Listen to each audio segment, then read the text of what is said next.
Michael. Mark Koenig, nice to meet you. Nice to meet you. Mark, nice to meet you. Remember you last Yes, I remember you too. Great. Awesome. So, gotta tell us the vision here. Where did it come from, and what is it? So it's a 1958 356A Speedster. It just appeared one day at the shop. Owner was like, hey, check it out. I bought this. I'm like, oh, okay, great. Now what are you gonna do with it? So what are we doing with it? I don't know. We'll figure it out. He had this vision all along. Because he has a perfectly restored 57, you know, that's been updated and it's gorgeous. I mean, it's black, it's gorgeous. So his whole idea was to have he always wanted a barn find. So the theme is a barn find. So it's not a barn find, but that's what he wanted. So we created it for him. You created a barn find. Right. Interesting. Good. So that's all, you know, forced patina. That's all forced patina. Okay. Right. That was gonna be my next question. Sure. A lot of makeup artistry. All the parts. Going on here. All the parts are actually they're all Porsche parts. Well, short of the sheet metal that was replaced because you can't get it from Porsche anymore. But everything I could buy from Porsche, I did, as usual. Even down to the Michelin N-rated tires. Nice.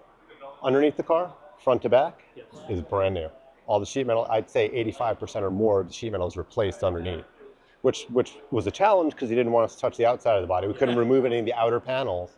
So we had to structure it, brace it, and get it all set up to where we could just start pulling stuff off and changing it, you know, little by little. Floor pan, center tunnel, the footwell up under where the gas tank is, all those panels, everything.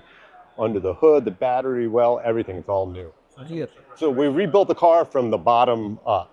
The suspension, everything that can be replaced on the suspension, you know, link pins, king pins, bushings, all that stuff's new.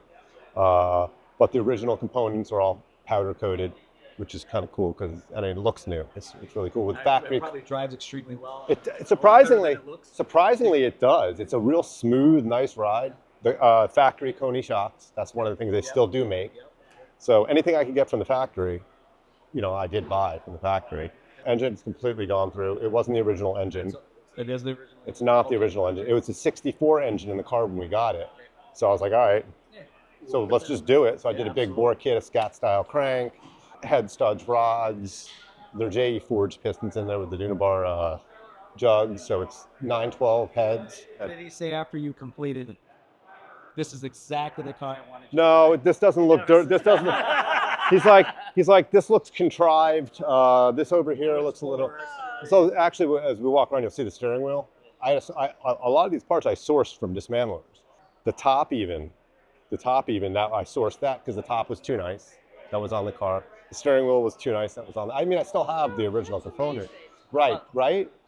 How about the bumpers? Where he sourced the bumpers? So these bumpers, he actually patinaed them.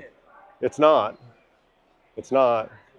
No, that was like heat treated? No, I think that was an original chrome bar where it just doesn't have any chrome left on it. Really? Yes. You just cleaned it up. They just crumbled. Yes. They were. How much? It was zinc, copper, zinc, then chrome. Oh, so that's what would give So it that would be the original. Just like these, if you look, they look coppery, but these were originally chrome. Okay.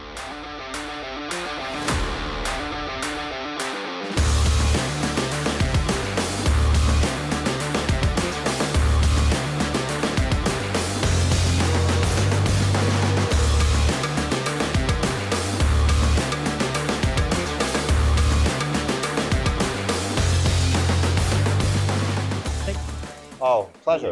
Pleasure. It was such a pleasure to hear about your story and your. Oh yeah, awesome. It was fantastic. Thank you so much. Thank you for taking the time to look at it.